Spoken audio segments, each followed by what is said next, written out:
आज की इस वीडियो में मैं आपको बताने जा रहा हूँ डीएमसीसी फैसिलिटी केमिकल्स कंपनी के बारे में। ये कंपनी केमिकल सेक्टर की एक कंपनी है। कंपनी सल्फ्यूरिक एसिड और फॉस्फेट फर्टिलाइजर और कई सारे जो है केमिकल्स की मैन्युफैक्चरिंग करने का काम करती है।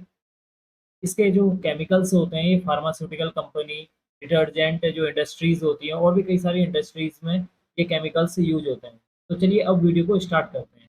अभी आपके सामने है डीएमसीसी स्पेशलिटी केमिकल्स का चार्ट। यहाँ पर आप देख सकते हैं, यहाँ पर भी मैंने जो है वन डे का चार्ट ओपन किया हुआ है। और यहाँ पर जो आपको ये ग्रीन कलर की जो कैंडल दिखाई दे रही है ये है 18 अप्रैल की कैंडल, यानी कि आज की कैंडल है।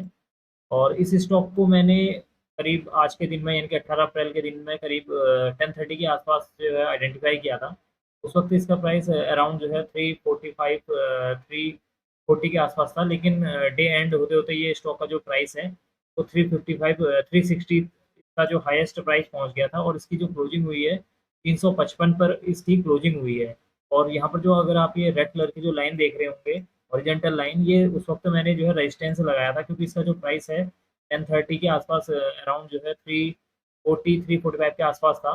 तो उसके लिए मैंने पहले यहाँ पर रेजिस्टेंस लगाया हुआ था ये। और लेकिन इसने जो है आज ही के दिन में ये जो इसका जो मैंने रेजिस्टेंस मार्क करा था उसके आसपास या उसके ऊपर जो है इसने क्लोजिंग दे दी है। तो आपको बताना चाहूँगा, ये जो रेड कलर की आपको जो हॉरिजॉन्टल लाइन दिखाई दे रही है ये है रेजिस्टेंस। और ये जो आपको ग्रीन कलर की जो लाइनें दिखाई दे रही है हॉरिजॉन्टल लाइन, ये है सपोर्ट।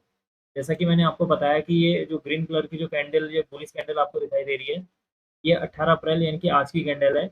और इस कैंडल का जो ओपनिंग प्राइस है 342 रुपीज़ है। और इस कैंडल का जो हाईएस्ट प्राइस है वो है 360। लोअर जो प्राइस लगाया है इसने 331 रुपये है। और क्लोजिंग इस स्टॉक की हुई है 355 रुपये पर इसकी क्लोजिंग हुई है। अगर आप इस स्टॉक का जो है 50 डेज और 200 डेज के सिंपल मूविंग एवरेज को देखें, तो 50 डेज का जो सिंपल मूविंग एवरेज है 305 रुपये है। और 200 दिन का जो सिंपल मूविंग एवरेज है वो 311 रुपये है। आपको बताना चाहूँगा कि यहाँ पर जो है सिंपल मूविंग एवरेज और 200 जो सिंपल मूविंग एवरेज मैंने लगा रखे हैं, ये केवल आप लोगों को दिखाने के लिए ही लगाए हुए हैं, क्योंकि कई सारे लोग जो है इस पर ट्रेड लेते हैं सिंपल मूविंग एवरेज के बिहाफ पर 50 डेज और 200 डेज के सिंपल मूविंग एवरेज पर जो है ट्रेड लेते हैं। लेकिन मैं मोस्टली जो है जो ट्रेड लेता हूँ या मैं जो आप वीडियो बनाता हूँ वो मैं केवल प्राइस एक्शन के बिहाफ पर बनाता हूँ। मैं इस तरह के जो है ज़्यादातर इंडिकेटर में यूज़ नहीं करता हूँ। मैं केवल प्राइस एक्शन को फॉलो करके ही ये चार्ट का जो एनालिसिस होता है वो मैं करता हूँ। बाकी मैं ऊपर पर और भी कई सारी चीज़ें समझने के लिए, अपने समझने के लिए और एक्यूरेसी फाइंड करने के लिए मैं कई सारी चीज़ें और भी अप्लाई कर देता हूँ चार्ट पर। लेकिन मेरा जो मेन मोटो रहता है या मेरा मेन फोकस जो है प्राइस एक्शन पर रहता है। तो अब हम बात करते हैं कि आने वाले दिनों के लिए इस स्टॉक के अंदर जो क्या सपोर्ट एंड रेजिस्टेंस निकल कर आ रहे हैं। पहले तो मैं आपको बताना चाहूँगा, अगर आप ये इस स्टॉक को देखेंगे तो आपको ये करीब जो है 15 जनवरी के आसपास से, या आप कह सकते हैं जनवरी से, आपको जो है एक रेंज में कंसोलिडेट करते हुए नजर आएगा ये स्टॉक। यहाँ से लेके यहाँ तक पूरा एक रेंज बनाया रखा हुआ है। तो यानी कि आप देख सकते हैं कि इसने जो है 2-3 महीने का जो कंसोलिडेशन है उसको ये ब्रेक कर रहा है। अब बात करते हैं कि आने वाले दिन के लिए क्या हो सकता है। देखिए, अगर कल के दिन में अगर इसने जो है 355 के ऊपर यानी कि 360 के ऊपर अगर क्लोजिंग दे दी डे में, तो इसका मतलब है कि ये क्या है, बुलिश की ओर को बढ़ रहा है, यानी कि स्ट्रॉन्ग अपसाइड में जाने के चांसेस इस स्टॉक के बहुत ज़्यादा हो जाते हैं। तो अगर इसने जो है 355 के ऊपर या 360 के आसपास इसने अगर जो कल के दिन में बुलिश जो है क्लोजिंग दे दी, अगर 360 के आसपास या 355 पर अगर क्लोजिंग दे दी इस स्टॉक ने, तो इसको आप नेक्स्ट टारगेट इसका जो है 370 376 तक इसके नेक्स्ट टारगेट आपको देखने को मिल सकते हैं। और आने वाले दिनों में ये स्टॉक से 400 और 420 तक आसानी से जा सकता है। अगर आप इसको जो है लॉन्ग टर्म में भी देखेंगे तो ये एक रेंज को ही ब्रेक करते हुए आपको नजर आएगा।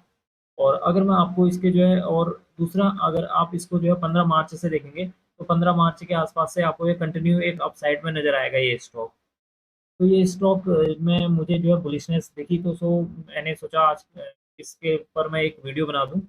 और इसके लिए जो पहला जो सपोर्ट निकल कर आ रहा है वो है 327.85। 327.85 इसके लिए जो है एक सपोर्ट के तौर पर काम करेगा। उसके बाद जो इसका दूसरा, अगर ये इसको ब्रेक कर देता है, तो इसके लिए दूसरा जो सपोर्ट निकल कर आ रहा है 318 रुपये, यानी कि 318 से 327 के बीच जो है वो एक मेजर जो है सपोर्ट के तौर पर काम करेगा। अगर 318 को ब्रेक करता है किसी भी वजह से, अगर स्टॉक का प्राइस 318 के नीचे जाता है और एक कोई रेड कैंडल बनती है और उसकी जो क्लोजिंग होती है वो 318 के नीचे होती है, तो आपको जो नेक्स्ट यहाँ पर जो सपोर्ट निकल कर आ रहा है वो है 305 रुपये। इसका जो है सपोर्ट निकल कर अगर ये 305 को जो ब्रेक करता है, 305 को अगर नीचे की डाउन साइड में ये ब्रेक करता है और या फिर 305 के नीचे कोई डे में जो है कोई ये बेयरिश कैंडल बनाता है, तो अगले नेक्स्ट डे अगर उस बेयरिश कैंडल का अगर ये लो ब्रेक करता है, तो इस स्टॉक के जो है नीचे जाने के चांसेस ज़्यादा हो जाएंगे और ये करीब आपके जो है 250 से 241 तक आ सकता है स्टॉक।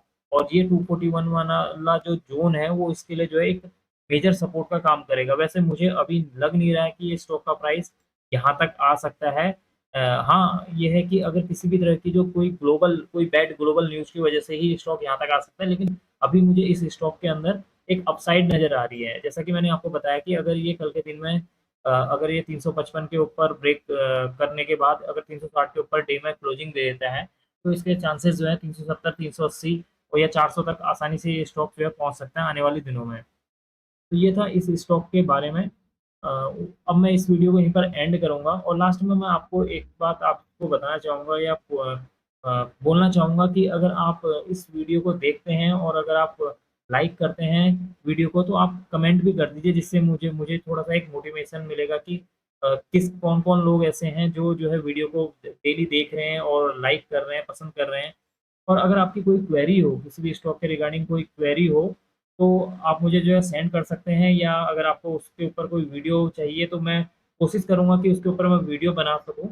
लेकिन अगर आपने कोई ऐसा स्टॉक भेज दिया या क्वेरी में कोई ऐसा स्टॉक का नाम सेंड कर दिया वीडियो बनाने के लिए, जिसमें जो है जिसमें फ्लक्चुएशन बहुत ज़्यादा होता है, तो उस तरह की जो चार्ट को मैं एनालिसिस नहीं करता हूँ, क्योंकि उस तरह के जो स्टॉक्स होते हैं उनमें का मूवमेंट का कोई पता नहीं होता है। हो सकता है वो अगले दिन जो है 10% अपसाइड में नज़र आएँ और अगले 2 दिन बाद वो आपको 20% डाउन साइड में नज़र आएँ।